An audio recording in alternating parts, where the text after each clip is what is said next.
love you.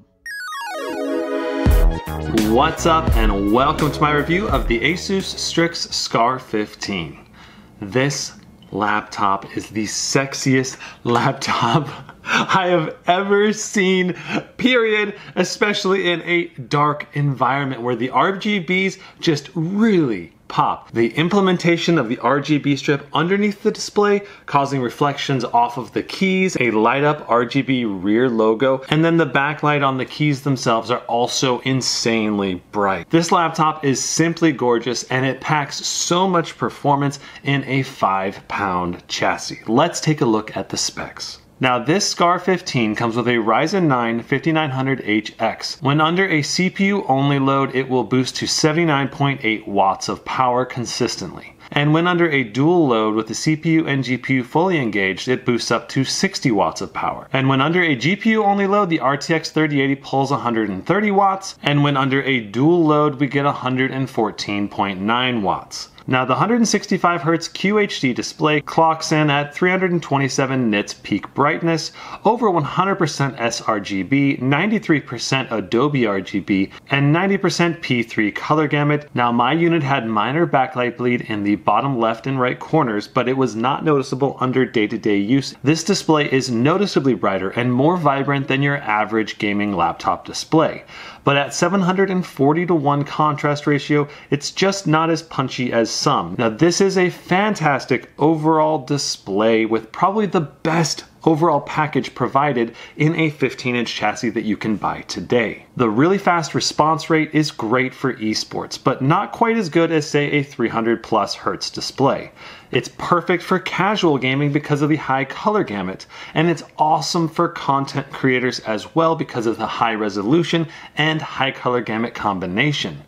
Now, it's not that great for outdoor use because it's not above 400 nits brightness. Now, this comes with 32 gigs of DDR4 3200 MHz memory with dual rank. And this dual rank does help aid performance a bit in titles like Shadow of the Tomb Raider. Now, this has a 1TB SSD, Wi-Fi 6, and Bluetooth 5.1, all of which worked exceptionally well out of the box. Now, Asus weighs this laptop at 5.07 pounds. Now, I did install an extra SSD in this machine, and when I weighed it, it weighed slightly more. Now the majority of this chassis is 0.89 inches thick, but it does get a little bit over 1 inch thick because of the rubber feet on the bottom. Arguably, the feature that takes the cake for me with this laptop is the music activated RGB mode, which turns the laptop into a synced light show to whatever music you're listening to. The left side represents the bass, the middle, the mids, and the right side, the highs. And it really helps me get into the flow when I'm working, typing. It was just awesome sitting on the couch with a dark environment and letting the light show play out while I worked on my review. The real difference maker is the better software Asus includes on this machine. It allows you to customize each individual light, and it actually works. Now, using the Aura Creator software included on the laptop, I was able to create custom RGB profiles that are accessible in Armory Crate. The main reason I wanted to do this is when I'm using the laptop at night to watch Netflix, the laptop is sitting on my chest here and the RGBs are like right there blinding you. So if you can set it so that the RGB on the keyboard is the only RGB activated, it's a much more comfortable viewing experience when watching Netflix. I was also able to achieve a pure white backlight just on the keyboard. So if you're going to take this into a business meeting, you have the option of just going white and then it looks a lot more business casual. Now you can also set up scenario profiles which can be assigned to different applications. For example, you can have a business scenario profile where the keyboard backlight is set to white and all the other RGB lights are turned off. And then you could also set up a gaming profile where all of the RGB rainbow lights are turned on once you open a game. These profiles can also be used so that in the business setting you have it set to silent, and when you open a game it automatically switches onto turbo mode. Setting up the scenario profiles takes a lot of time, but once they're set up, you don't have to worry or think about the RGB lighting setup anymore, and it's just done all automatically depending on what application you're using. Now the glass touchpad on this machine is simply awesome. The click is even and smooth. You glide across the overall large touchpad. Now the number pad mode is too sensitive, causing accidental touches at the lightest touch. And normally it's not that big a deal. You just move your mouse if you accidentally touch it. But when you have number pad mode engaged, you end up typing numbers or pressing the enter key, and that might, for example, send an instant message that's not fully ready to be sent. So what I want to see is Asus make the number pad less sensitive around the edges so accidental touches aren't as frequent. Now the opto-mechanical keyboard on this machine is great. I love the soft clickiness of it, and it's not too loud. Check it out. Just a little bit louder than your normal keyboard, but you get a nice shunk, nice feedback every time you press a key. It's a great balance between a mechanical keyboard and a chiclet laptop style keyboard. Overall, I really like the layout of this keyboard as well. Initially, I didn't like the fact that we had home and end page buttons on the arrow keys, but after using it, it's very easy to find the arrow keys because of this gap, so you can just find those arrow keys by feel rather than having to look down at the keyboard, which makes it so you can use home and end really quickly and easily. Now this laptop comes with something called the keystone, which I'll proceed to take out from behind the tape. I taped it in because it fell out and I lost it for like 2 days. And it really sucked because we searched the house for like 3 hours, couldn't find it. And so I had to shoot a bunch of B-roll with the keystone missing, which is pretty silly. The keystone allows you to use the shadow drive, which is an encrypted drive on your machines. Now pairing your keystone with your Asus account enables your shadow drive. This hidden encrypted drive will only be visible on your laptop when you insert the keystone or enter the password. You can also trigger certain actions when inserting or removing the keystone, like activating a fan profile upon inserting the keystone, or locking your Windows account when the keystone is removed. The main use for this, in my opinion, is locking away sensitive data like your social security number or medical records, so that if your laptop is stolen, the data remains encrypted without the keystone or password. Now the ports in this machine are really solid. We've got a 3.5mm combo audio jack, an HDMI 2.0 connected to the AMD integrated GPU.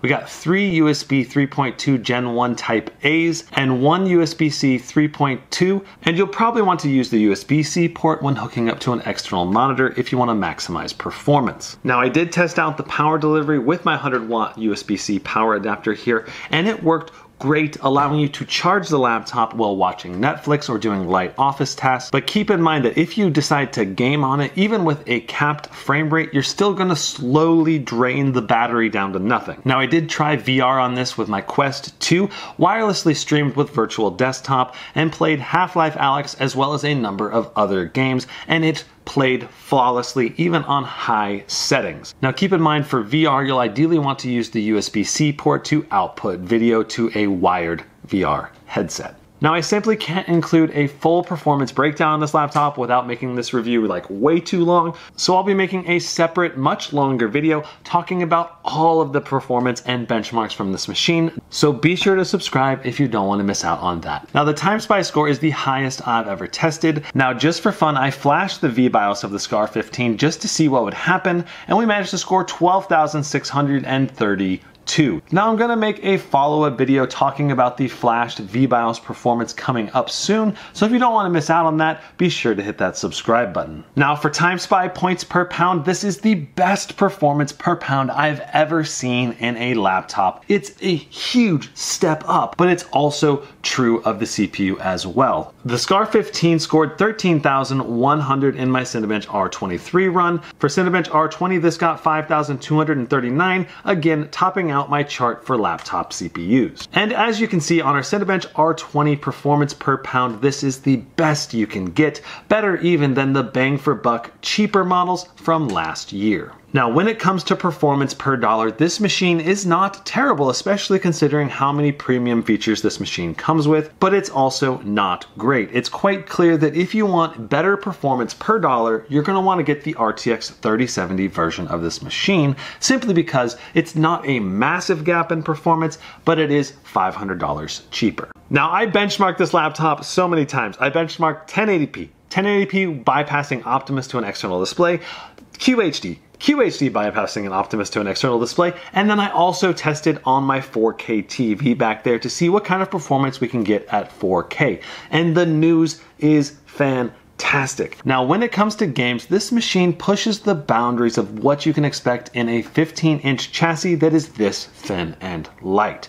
We're talking about excellent gaming performance in every single title I tested. Now, you can downsample the res from QHD to 1080p on this display, and it looks perfectly crisp in a lot of titles, but some titles just don't handle that down resing very well and causes blurry artifacts. At 1080p, you can play with all maximum details fully maxed out, even with DLSS on quality.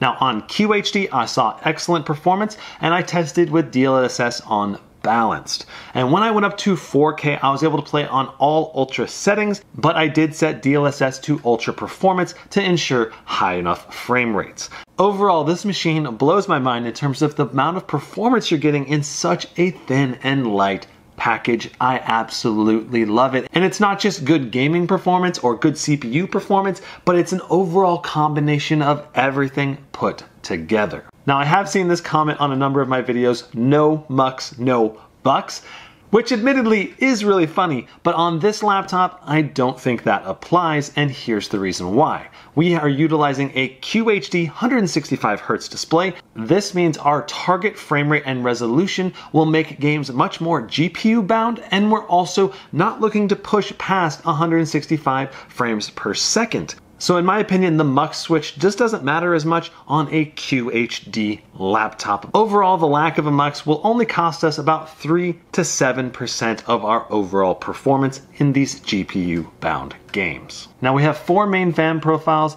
Take a listen to my stress test. This is what it sounds like with maximum fans. This is turbo mode when it gets louder. This is turbo mode when it gets quieter. And this is the performance fan setting.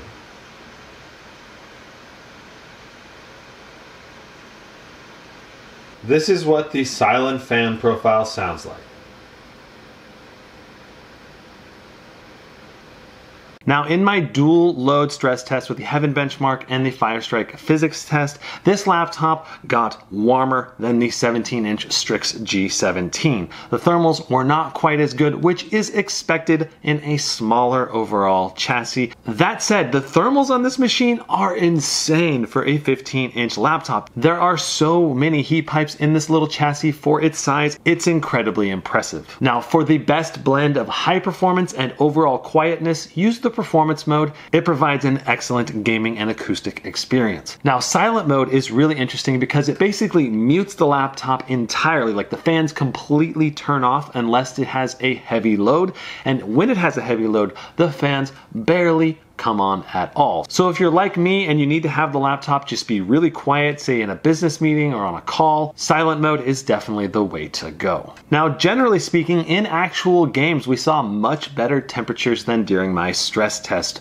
Do you think this year's ROG laptops are cooling very well? Yeah, they're cooling extremely well because the AMD CPU is not putting much heat into the rest of the heat pipes, which allows for the CPU and GPU basically to not produce that much heat, and we end up getting great temperatures overall. I mean, look what we're getting right now, 68 and 66. I mean, below 70 for both. I almost never saw the temperatures go above 80, and typically they were well below 75 in the vast majority of titles. Despite this being a 15-inch laptop, we still have fantastic thermals. Fantastic thermals, huzzah! Okay, I don't know why I did that. That said, propping up the back of the laptop by even 1 inch increased the airflow enough to drop the temperatures by 3 degrees for the CPU and GPU in my stress test. So if possible, I recommend lifting the back of the laptop up just a little bit or putting a laptop stand, though I didn't do any of my thermal testing like that. It still had good overall temps. Now, while using the laptop for high performance gaming with max fans, the keyboard remained literally cool to the touch, which is great for a 15-inch chassis. Now, this comes with a 90 watt-hour battery. In airplane mode, I was able to get 8+ hours. Now, browsing the web or Wi-Fi video streaming, I was able to get 6+ hours. And while gaming on the go with frame rate capped at 30 FPS, I was able to get about an hour and a half. Now, the speakers on this machine are some of the best I've ever heard in a 15-inch chassis. We've got loud full bass, solid mids, and clear highs. That said, you can really feel the bass reverberate through the chassis of the laptop if it's on your lap. So there's a lot of great things about this machine, but why might you want to skip the Scar 15? Well, depending on the fan profile, temperatures can get a bit high, especially on the CPU in turbofan mode. Now I have one minor creak in my chassis right here. I do think the display could be brighter and have better contrast. Now, the lack of a webcam will be a deal breaker for some. Now, a nice free alternative is using your smartphone camera, which I'll be making a video about how to do that in the near future. Now, this did come with a little bit of bloatware. McAfee, you'll just have to uninstall that. Sadly, this does not have a full-size SD card slot, which I would just love. And arguably the biggest downside is that until we have more AMD Ryzen 5000 series CPUs, it's going to be very hard to buy any of these Ryzen 9 5900HX machines. So overall, if you're looking for a premium 15-inch laptop, this is, I think, the one to buy, at least right now. The very best of the best right here. You've got almost all of the premium features you could want in a laptop, except maybe Windows Hello, and you get a really well-rounded, balanced performance on the CPU and GPU at the same time. Now, I went ahead and put 16 terabytes of SSD space in here, and I've got 64 gigs of RAM coming, which I'll also be putting in here, and this will be my laptop for the foreseeable future. So if you want to know what laptop I chose, it's this guy. So that's my review of the Scar 15. I hope you enjoyed it. I will see you in the next one. Brandon out. Huzzah.